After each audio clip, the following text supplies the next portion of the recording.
This episode of Capes and Lunatics is brought to you by Tweaked Audio. Get awesome headphones, go to tweakedaudio.com and use the coupon code Southgate to get 30% off, free shipping, and a lifetime warranty. Or you can get there through the link on our website, southgatemediagroup.com.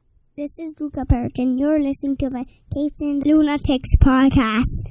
Recording has started. Thank you, Luca, for that wonderful introduction. Hey, cats and kittens! Welcome once again to Superconnectivity. You okay, Tristan? Okay. I'm your host, Charlie, the Professor Esser. With me, as always, is that blue-eyed bomber from the Burg of Pits. Phil, me, and Perich, and I'm all right, too. Hey, Phil. Yes. Okay, well, you're not falling down. Not yet. Chipping over all the junk in my house. Got to get a lot of junk out. Tomorrow we clean. Today we die. Okay. You're okay? Okay. He's okay, kids. Don't worry. So, I got to talk a bit about Rick and Morty, which Phil does not know about. Phil knows nothing about Rick and Morty, has no interest in Rick and Morty, and I'm going to say this as a person who is addicted to Rick and Morty, you're better off not to take that first drink. It is just such a, the creators and the fandom, they're all just real schmendricks. Just all around. Everything about Rick and Morty is just, the fans are awful people. And I'm like, we all know that. We've all seen the videos. And I'm like an obsessive completist. Like I read a comic, I'm like, oh, I must possess all of the, and I like it. I'm like, I must possess all of these. If I watch the first Rick and Morty, I'm going to be like, oh, I must watch them all in like 2 or 3 days. Yes. Here's my biggest problem with Rick and Morty. They do not like the fan theorizations. They're very anti-fan stuff. And they say they actively thwart the fan stuff. They say, we don't create evil Morty with the idea of ever bringing him back. And I call BS on that. You don't create that scene without a writer thinking about that character. And that's it. You can tell me, oh, no, we just write whatever's funny. And, if it's funny, it's a one-off. And we're not going to bring any of these guys back. It's like, no, you don't. Don't insult me as a writer to say that every crafted word isn't a labor and that every character introduced isn't a person who lives forever in your head. So when they say... I've never seen the show, but are you putting your own dedication on this? You don't think there's like some writers like of certain things that are maybe they're drunk, maybe they're high, they're just like, oh, what would work? How about Evil Morty? Yeah, that would work, yeah. Not good writers, and these are good writers. That's the problem. That's where their story falls apart. It's sort of like, so I'm a big fan of Columbo. And if you're a fan of Columbo, his whole shtick is making people think, I'm just dumb old Columbo, just a working stiff detective. The kind of guy that basically every time that the murder's like, these are simple blue-collar simpletons who would have no trouble outwitting them.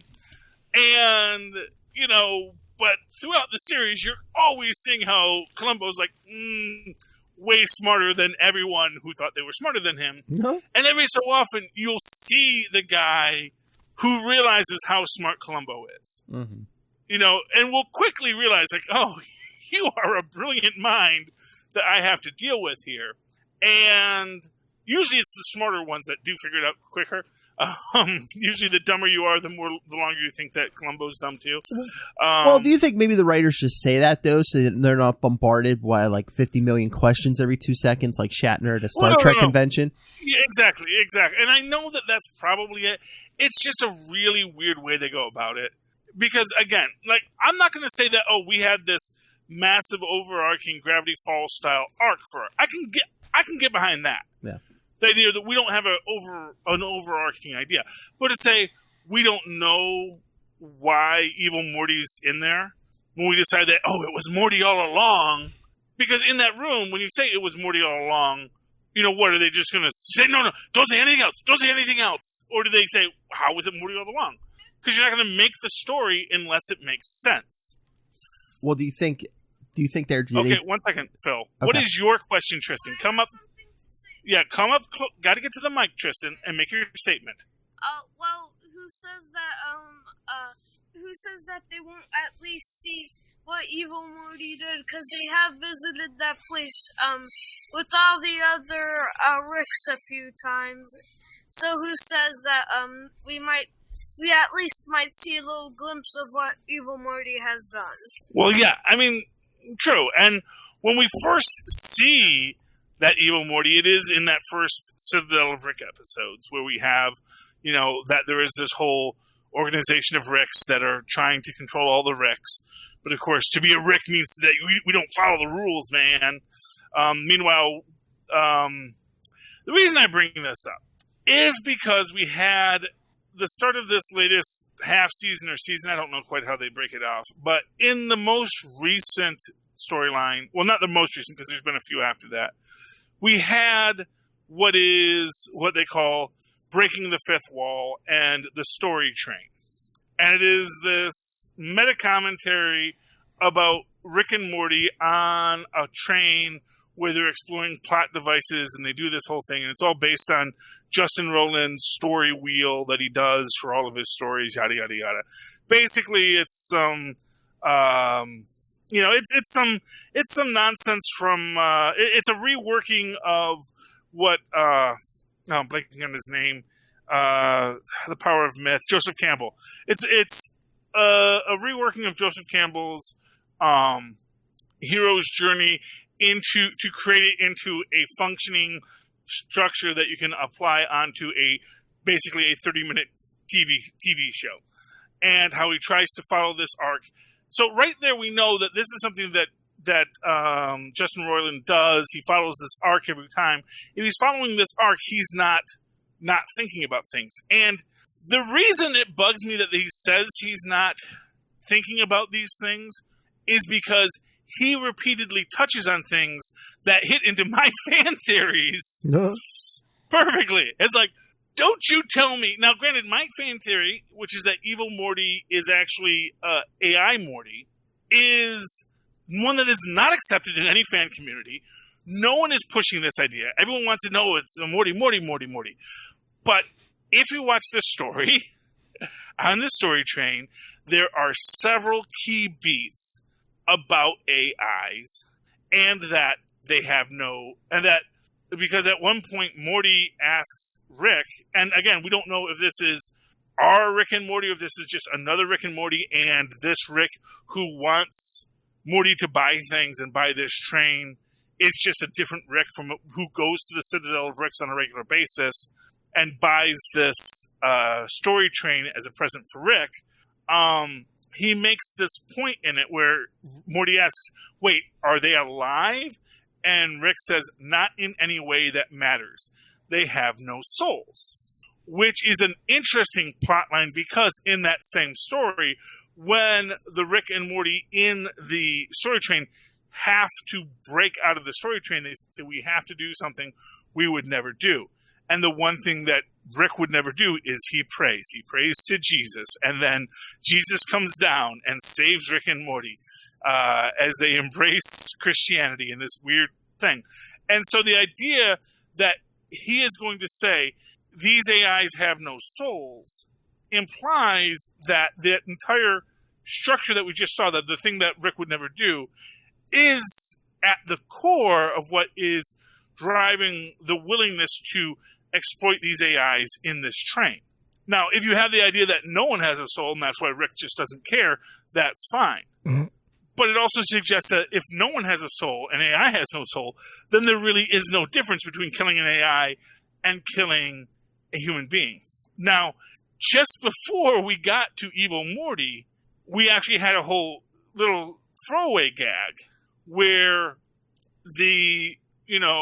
Rick created an AI Morty to be an AI Morty and an AI Summer to be in their place while he was off on adventures with them. And when he goes to deactivate the AI Morty, he makes this whole thing of, no, I want to live. I have feelings and thoughts. Do not kill me. And then, of course, Rick does it anyway. And then they keep on re-referencing AI Morty throughout every cold open. There's an AI Morty reference. And then in, of course, the Pringles commercial, which is our fifth wall breaking here, when we're going to self-reference ourselves in now another product of another commercial. That's one of the fifth wall breaks that they define. Where there it's revealed that Morty, who is, of course, creating the Pringles ad, is in fact an AI. An evil Morty, if you will, to sell Pringles. It just fits together, and that's my thing. I think that creating AI Morty is a one-off gag. But then once you create AI Morty, every writer in that room is going like, well, I guess he probably has made more than one AI Morty. Gee, what does an AI Morty do? Part of this joke was that the AI Morty wanted to live. What if an AI Morty just wanted to live and then got the upper hand? And then what does that AI Morty do? Well, then maybe that AI Morty becomes evil Morty. And that, I think, is the whole thing about this idea that AI Morty is likely more important than they want you to think about. And essentially they're dismissing, it's one of these things where they're dismissing all of the fan theories about evil Morty because they're all wrong, because they actually do have a plan, which is that it is AI Morty.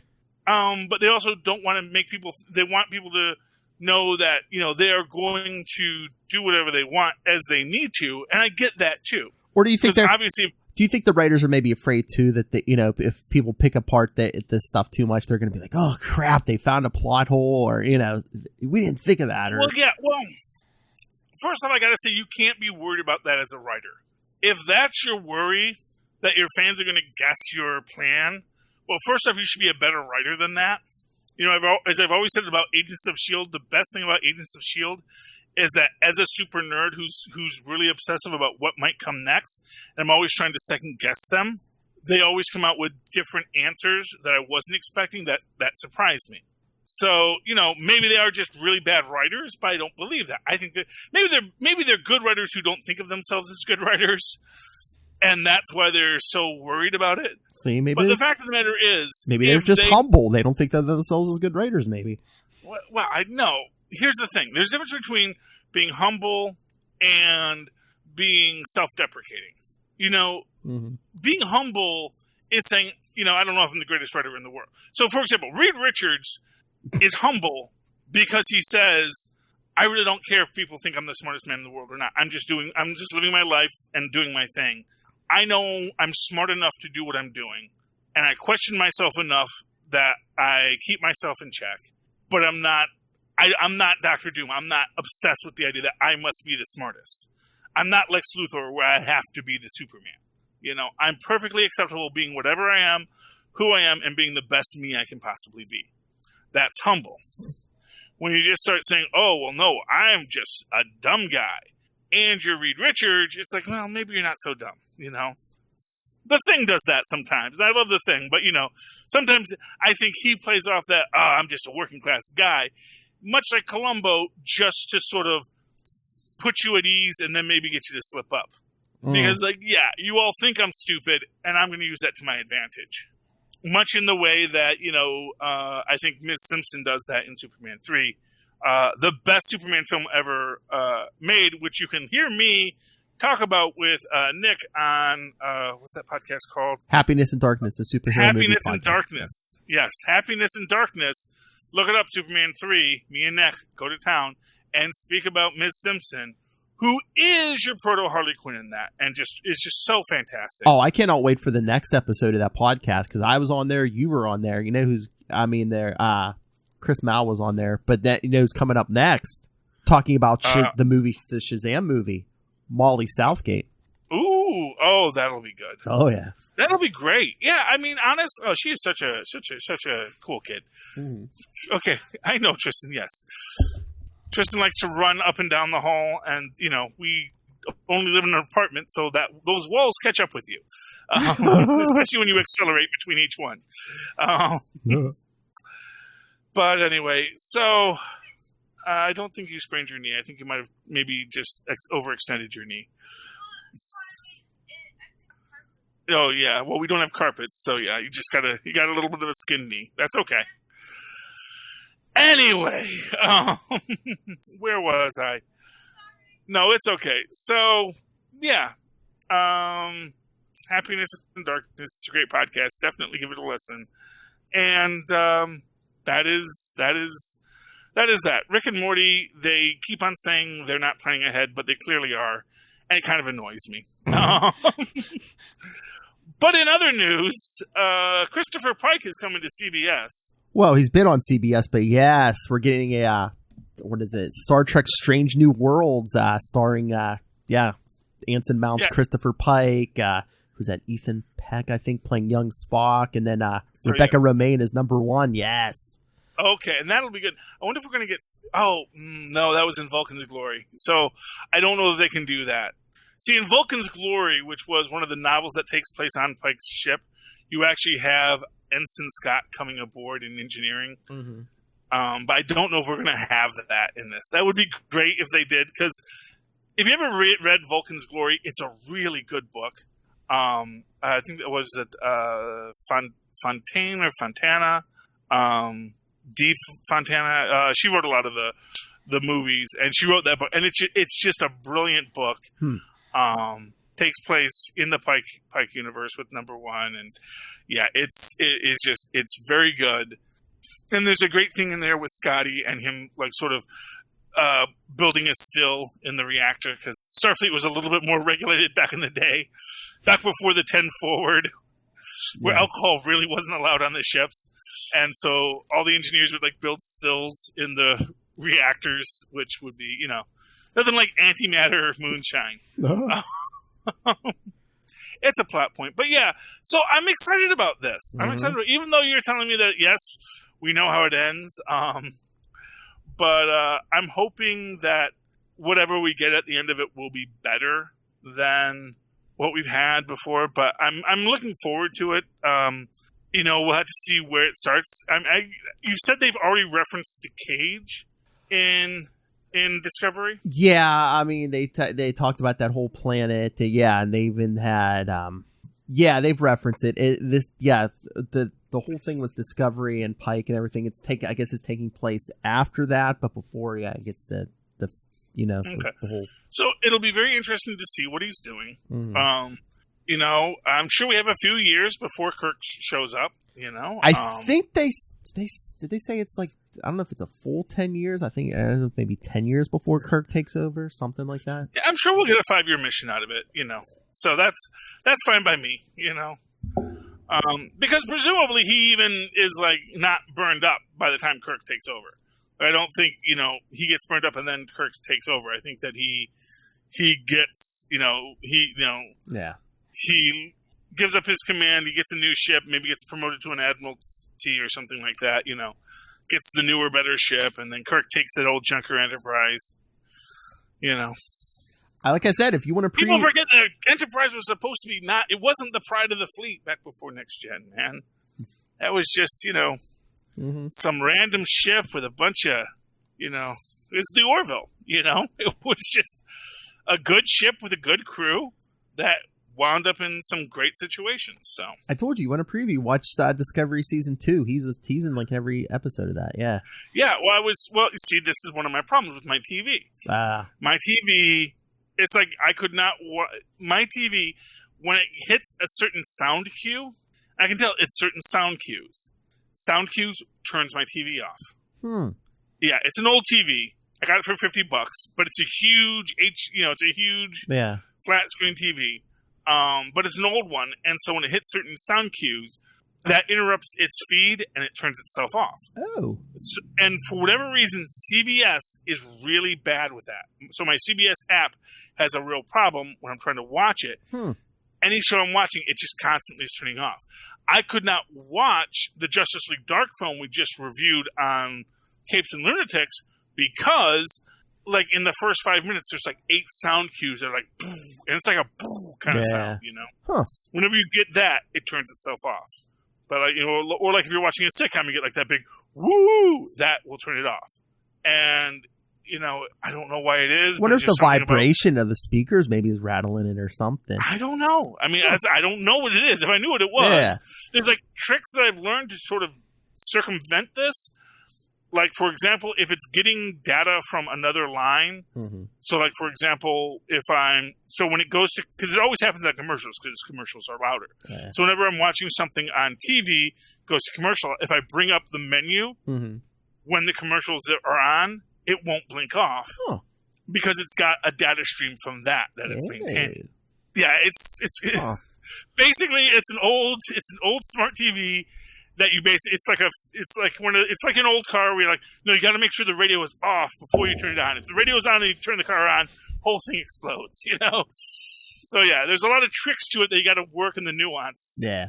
I worry kids in the future won't be able to do this kind of, on the fly improvisational, fixing of things, because everything just always works. You just got to whack your brain microchip a couple of I got one of those little chips. Yeah, well, but see, you and me, we grew up with, there was a physical turny device and a pushy device. And if it wasn't working, you knew if you just whacked it, whatever was supposed to be there would click through and move on forward. Whack the side of one of those big console TVs. Yeah, exactly. And so, yeah, it's a whole rigmarole. But, we've got it working. And I have a brand new TV, but I have to set it up. Yeah. And because I'm in the midst of like cleaning the house and moving everything and washing the floors and washing the walls, so we have to get the house painted. Yeah, it's not your fault. No, none of it is your fault. But as a result, I have to set up the TV, but I have to find a place to set it up. And I realize that the place where my TV currently is not big enough to hold this TV, because this TV has a stand. The old TV is just like literally leaning against the wall. So, but the other TV has like a thing that it has to stand on. So I want to utilize that. So I have to move some things around to put it on a different standing desk kind of subject. So I got a whole thing. I got a system. I'm building it. I'm working it, and we're taking it from there. Anyway, that's my TV situation for those of you who are definitely interested in my TV. And then, but I'm excited about Pike. It's going to have me keep CBS, especially if I can actually start watching these things. So yeah, but I mean, like I said, I've already seen him on Star Trek Discovery Season 2. He's good. He is one of my favorite TV captains. I think it's like probably him and Picard. I mean, Pike was great. Pike was always great as a captain. Especially Anson Mount, man. I mean, yeah, don't judge him on, like I keep saying, don't judge him on Black Bolt, man. He killed it from what I've seen so far. Yeah. That's dyspeptic Black Bolt? What? Yeah, he was Black Bolt. Yeah. Oh, wow. Okay, well, I won't judge him on that. Oh yeah, trust me. If you watch him, you'll still be like, "Are you sure that was the Black Bolt guy?" Yeah, it was. Yeah, but well, you know what? So let's just hope we never see him unable to speak again. Yeah, because I mean, he's been on other stuff. I forget, was it Hell on Wheels or something? I mean, he's been on a few things which I haven't seen, but people say he's great in everything else. So I think it was just that Inhumans. No, Inhumans was. I actually think that was really the director on Inhumans. Yeah. I think that they didn't give him the proper direction. They didn't really. I think whoever was in charge of that show didn't get how to translate the Inhumans. Scott Buck, remember? We got bucked, remember? Oh, Buck. Remember we got bucked, yeah. Yeah, I remember. Okay. Now I remember. I try to... that's like Trank stuff, Buck and Trank. Don't end with those Ks. Comedy Ks only work at the start, If you had a guy named, Kubiak would make a great thing. But a guy with like a Buck or a Trank, those guys... Hard K at the end, that's always a guy... that's a doofus. If a guy comes into a TV show or you're watching a show, here's Chuck and Frank and Buck. These guys are obviously the jerks in this story. Yeah. No one thinks that hard. Even Chuck, Chuck, that guy's a bad guy. That guy's not going to be good for the story. Yeah. You need to put your K's at the start of your words. That's how you tell a story. Oh, and if you're looking for, if you don't want to go through all season 2 of Discovery, which I recommend, on CBS has on there too. They're like short. They're called like Star Trek shorts or something. They're like quick, like 10-minute episodes or something. And I know there's at least one with Pike in there. There's I think at least one with the new with young Spock, and there's at least one with Rebecca Romaine. Yeah. Well, honestly, there's a lot of, like, for example, there's also going to be this new Star Trek Below Decks cartoon series. Oh, the animated. Yeah. Which I'm really excited about. I'm sure it's going to be leaning onto comedy. and probably being a little more, solar opposites, Rick and Morty style, but hopefully not as bad as that. Yeah. Solar Opposites, though, isn't bad. That's over on Hulu. I've watched a few episodes of that. It actually is pretty decent, It's very Rick and Morty influenced, and a little too sociopathically nihilistic for my tastes. Because I don't really like when they get sociopathically nihilistic. I think that's a needle that Venture Brothers threads. I think that Rick and Morty often fails at. When you get into that, where, much like I was saying, when you get into that idea of it has no soul, nothing has a soul, it's okay to kill it. When you get into that area of it has no soul, and for what it's worth, when we get into Prometheus, the second episode in this season, you get again that they have no souls. We can just kill them because they have no souls. Or it's like it's just like Star Wars. You can just shoot them up and blow them up, and it's fine and it's cool. It's again referencing this idea of the emptiness of that nihilism of the main characters, and how that leads to bad actions that then have consequences because they do not recognize that AI Morty has a soul. But anyway. Or whatever this soul equivalent is. Mm-hmm. Yes, the droids deserve to be free. We can all agree on that. Uploaded. Speaking of droids with feelings, I don't think you've not seen any uploaded yet. Right? I haven't, but I've heard people talking about this show. It's really good. It's really interesting. And again, it deals with this idea of and the basic premise is that at your death, they can upload your mind into this basically VR heaven or whatever. Yeah, although it's interesting because it's not quite that. Because the idea is, they record your brainwaves and you enter the VR world, but actually what they do is they essentially laser your head off. So, spoilers for the first episode. It turns out that the process actually lasers your head off. Well, I mean, if you're dying or dead, you're not really going to be using that head, are you? Well, but that's sort of one of the cruxes of the biscuit in this is that essentially this guy was put in when maybe he might not have died. Ew. So he had a punctured lung, and it looked bad. But if they could have gotten him to surgery or gotten him to upload. It was an either-or situation. If you go to surgery, we might be able to save you. Oh. If you go to upload, they're going to upload your brain and you're going to be there and you're going to be okay. And then there's a lot of storyline, plotline, yada, yada, yada, big mystery. Was he murdered? Was it an accident? Yada, yada, yada. All that unfolds. And it's an interesting metaphysical, philosophical take on that idea. And especially when it comes into that question of AIs. Because at one point, one of the characters, who's another character's father, who the character's daughter works at the upload company, wants her father to upload, and he's kind of and he, you can go into a VR headset, and you can go in and you can be in an interaction environment in it to see what it's like. And he tells the guy who is our protagonist in this, look, what was you that died? And your soul went somewhere. What you are is you're a really advanced AI. Yeah. And that's not the same thing. You're just a couple memories or something. Yeah, but then of course it comes into that whole question as well, what am I except my memories? And if my memories live on, is that not me? Or at least, and this I think is what is the real crux of the biscuit, it is a version of me. Yeah. It is a version that is alive and can feel and can sense. So it is alive. It is not just disposable data. They're basically taking taking those electric impulses in the brain and basically copying them into this computer. Yeah, but whatever that is, it's still a thing. Yeah, it's still, even if it's not literally the same person, it is a person still. Yeah. It may not be who he was, because who he was maybe wasn't even the best person, but this program can still learn and grow and become something more. It's basically your Ben Reilly or your Swamp Thing. It's it's a brand new thing, but it has all these memories of this other person. Yeah. And it's not necessarily unlike Swamp Thing, which does the whole thing. Oh, you're just a plant that thought you were something. Yeah. It's actually something of its own nature. Yeah. Like Ben Reilly. It doesn't matter that whether Ben Reilly was Peter Parker or was not Peter Parker.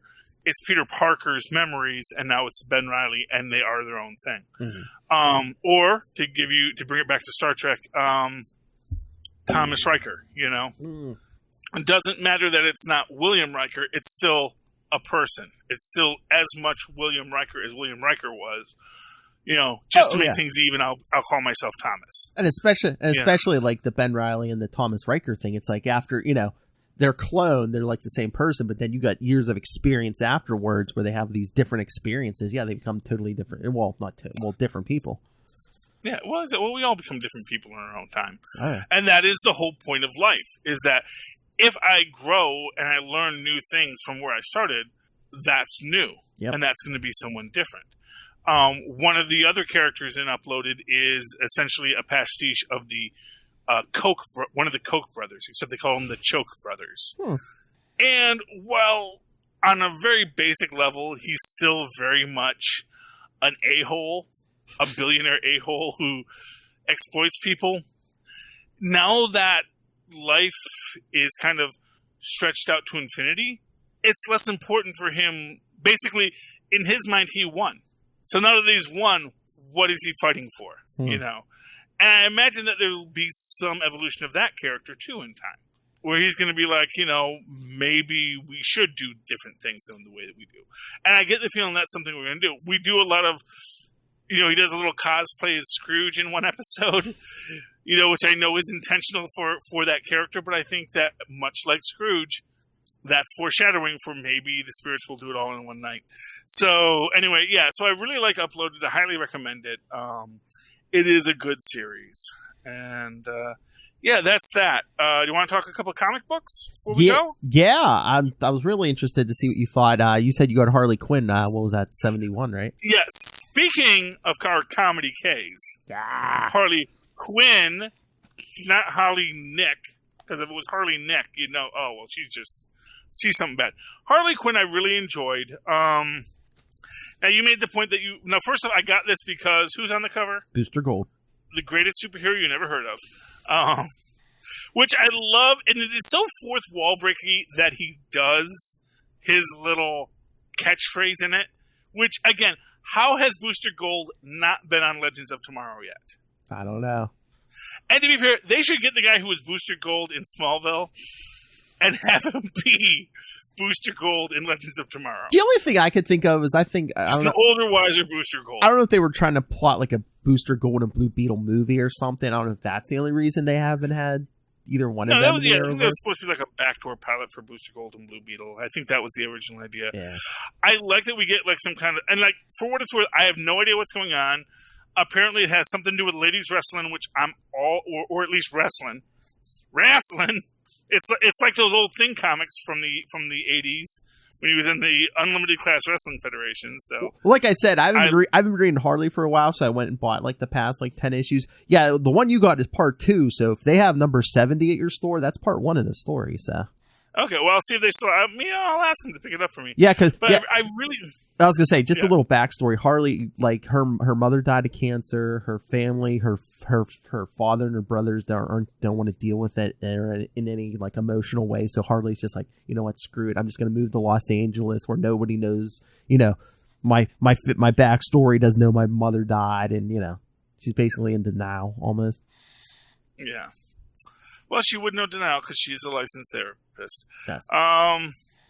Yeah, that goes into that weird thing with Harley about whether or not it's face paint or chemicals. It used to be face paint, but I think in all the modern versions, it's like, oh yeah, Joker dunked me in the same stuff. And well, not all the modern versions, because if you saw in our latest Justice League Dark, oh yeah, she's not. She just has face paint on. Yeah, because you see her arms are regular arms. So. As it turns out, there's more to that story than we thought. DC's doing that thing Archie does where they have 8 pages of ads at the back, which I do not like. why don't you put the ads in the middle of the story? Why do you put them at the end? First off, I'm way less likely to even see them once you get there, you know? So I think you put ads in between the stories because, yeah, I'm going to flip the page and see that my story's on the next page. But then as I'm reading that story, there's that ad for Batman, the long Thanksgiving or whatever.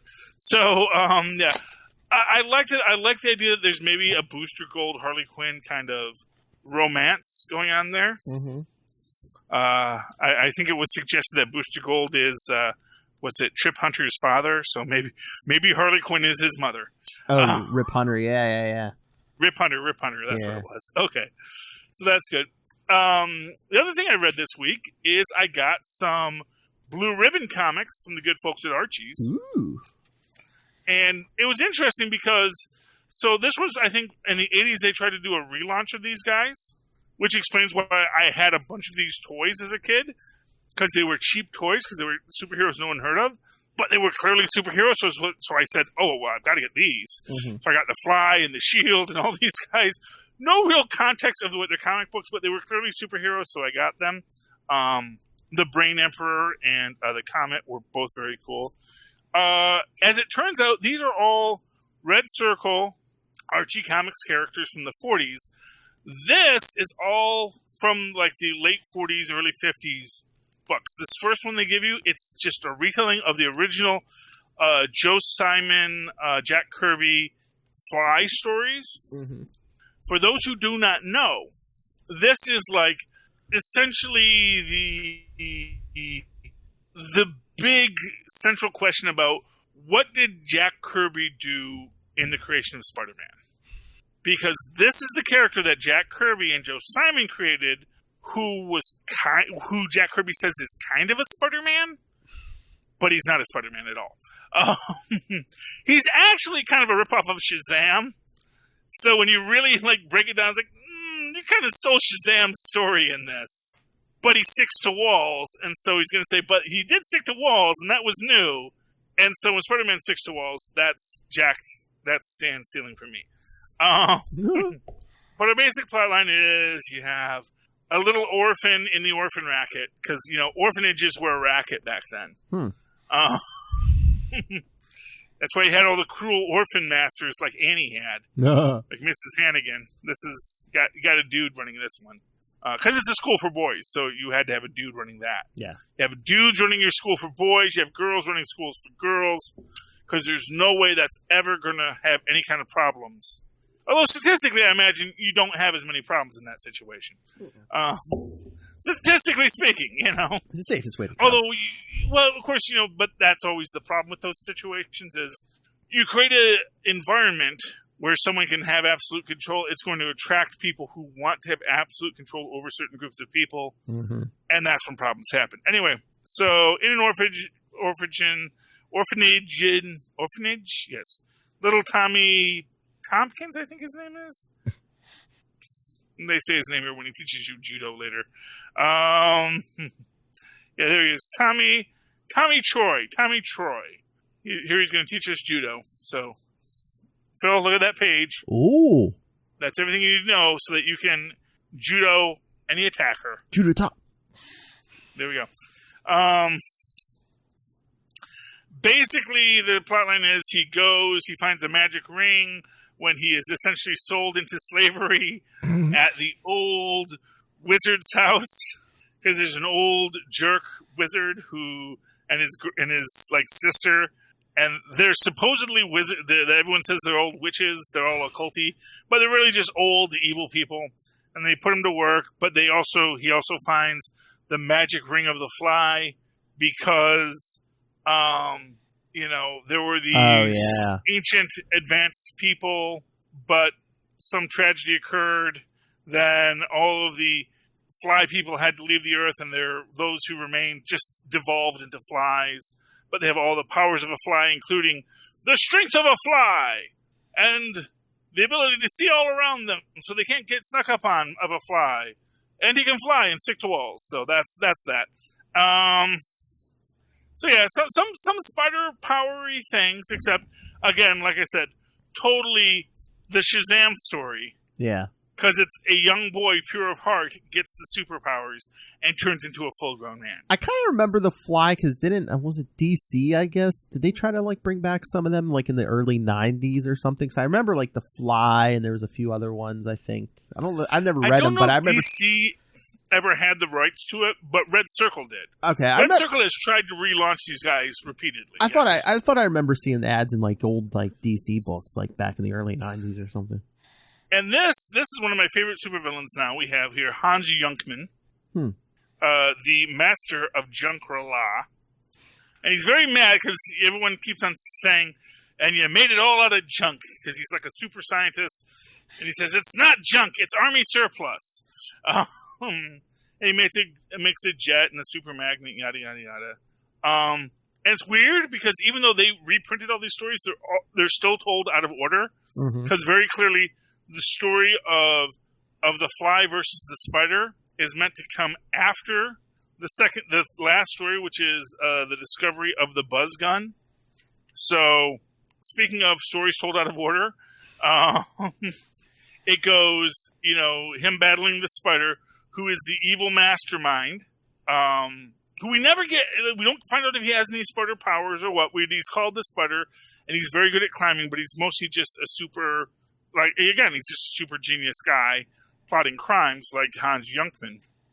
And then he gets captured, but then we sort of deal with, they're not really mole people, they look more like frog people. And they say, well, we're not going to invade your world until we actually get an assessment of what humans are like. So we stole a building. Shades of Fantastic Four #1 there. To see what humans are like. Unfortunately, the building was completely unoccupied at the time. So the only human they've met is the Fly, who of course is a superhero. Quickly beats all the frogmen, and then they're like, well, clearly you guys are not worth fighting because you're all super strong, so we'll just live in peace with you then. Frogmen? You mean like those toad men Hulk fought early on? Yeah, I'll just say Kirby goes back to his old well from time to time. Actually, I don't think it was Kirby who drew the frogmen, was it? Or was that Kirby? I don't know. Wasn't that Kirby? Oh, let me see. That was like what? Was that Incredible Hulk 2 or something? Yeah. Anyway, after the first issue, and that's the thing, is that this was Blue Ribbon Red Circle Comics #1. When we get to Blue Ribbon Red Circle Comics #2, it's no longer reprints. And it appears to be like an actual modern story told in modern times. And this one, Mr. Justice, is just balls nuts. He is the ghost of Bonnie King Richard, killed by Bonnie King James, killed by Richard III by betrayal. And then his ghost haunts his castle, and then his castle gets destroyed, and it's trapped at the bottom of the ocean, and then he gets to be free. But then his evil girlfriend, Esmeralda, basically sold her soul and gave not just her soul, but, James's soul to a demon for eternal life. But of course he tricked her, gives her eternal life, but not eternal youth. That's the trick. That's how they get you. And then basically there's a whole plot line where she keeps on sort of leaving her body, possessing other people's bodies. But, when they fight her, essentially they start to die and decay, which happens to the commissioner's daughter. It's like all weird and dark and purple fluid prose, very Lovecraftian in its discussion of things. Really kind of very Doctor Strangey, too. I really enjoyed this for all of its craziness. And, I haven't read the rest of it, because I actually got through issue 7 of these. Mm-hmm. So I'm very excited about reading the rest of these, but because I think this is where we get our Mighty Crusaders eventually, and so I guess this is our crazy evil bad guy, good guy, because now he and Esmeralda are possessing a little girl, and they're gonna fight, and I'm guessing eventually destroy the world. But yeah, fun times. Incredible Hulk #2 from July 1962. Terror of the Toadmen by Stan Lee and Jack Kirby. Well, there you go. So Stan went back to the inkwell on that one. Jack went back to the inkwell on that one. Oh, before I forget, I just wanted to make a quick announcement for you and for everyone listening. My comic book guy emailed me this week. Diamond is starting up again this coming Wednesday, but I'm guessing he said there's no Marvel books coming this week. Like everyone, DC and everyone else are coming, but no Marvels for some reason. Yeah, Marvel's doing their own thing. I'm not worried about it. Honestly, that's one of the things I wanted to talk about is no new comic books, but somehow now I'm spending more on comic books than I ever did before. Back issues, buddy. Yeah, man, and I don't usually buy those expressly because it's like, well, no, I've got all the new issues I gotta buy. But I was like, but my comic guy, he keeps on putting up these posts on Facebook. He says, hey, I've got, Howling Commandos number 23, $5. Who wants it? Hey, man, you got to feed his kids too, Well, exactly. No, and that's the thing is that I wound up spending $58 last week. And it was like, oh man, that's more than I wanted to spend. That's more than you spend on new comics, and those things are expensive. Yeah, exactly. Well, but, the thing is, you figure. I mean, you spend that much money. I mean, your buck's going way more with old back issues than it does with the new stuff. You get more. You get more. Well, you get more book. You get the more number of books. Well, yeah. But more quantity at least. Yeah. Anyway, but I've got a lot more books. I'm not going to get the chance to read. So, but I own them. My piles and piles of comic books I will never get to read. Here's your inheritance, boy. Yeah, maybe these will come in handy someday. I don't know. Like I said, I'm really intrigued by the Blue Ribbon, Red Circle, Archie superhero comics line. I really wish Archie would really do more with these guys. And I get why they maybe aren't, because it is this idea of like, look, we have a niche and we are dominating our niche. Mm-hmm. And it costs money to print comics. Do we really want to sort of try to fight, DC and Marvel on their territory when we're already dominating a territory that they're not in? Yeah. We're the king of our continent. Do we really want to expand beyond it? And that's always the question of any successful business. So I get why Archie does pull back on their Red Circle line, but they do dip their toe in every so often, and I think their more recent reboot wasn't as good as this one. This one in the 80s, I'm really thinking was probably a really prime reboot that probably had the talent that they could have done more with if they had done it. But what are you going to do? What are you going to do, Philip? What are you going to do? Anything else you want to talk about before the end of the night? No, I think that's good. Okay, I think that's good too. Philip, it's always a joy to talk to you. Same here. Hey, you guys listening out there, just so you know, podcasts don't podcast themselves. Phil's a hard-working man, me less so, but Phil works hard. Rob Southgate works hard. And if you would like to support us, you can do so by doing very little except supporting some of our sponsors, like Hunt a Killer. I know that you would like to hunt a killer like Mr. Justice. So why don't you go do that through Hunt a Killer, which gives you, I guess, an entire system of hunting this killer, and then you hunt him, and then you catch him, and then you say, dang, I'm smart. And that's what you should want to do. Of course, you should be listening to this on Tweaked Audio headsets, because those guys have been with us for years now, and we love those guys. And, just for a little direct to us financing, if you like podcasting in general and you think, hey, why do people make podcasts? Why is everyone podcasting? What do you get out of it? Well, maybe you should pick up Pod Life the book, which is a book about podcasting by podcasters. And you can just go down to that Amazon link in the show notes, because we have those. Save that page. And just every time you want to go to Amazon, just click that page first, go to Amazon, and then buy whatever it is you want. And your browser will help you through it. But that way, Amazon knows, oh, yeah, these are the guys that like those Southgate Media, Capes and Lunatic stuff. And they'll know to, give us a shekel or two. Anyway, do that. Buy Pod Life the book. Buy whatever else the heck you want, like toilet paper or back issues of comic books or goodness knows, because they got everything over there. And then everyone's happy. But Pod Life a book, great book about podcasting if you're interested in this subject. And I think that's all our sponsors.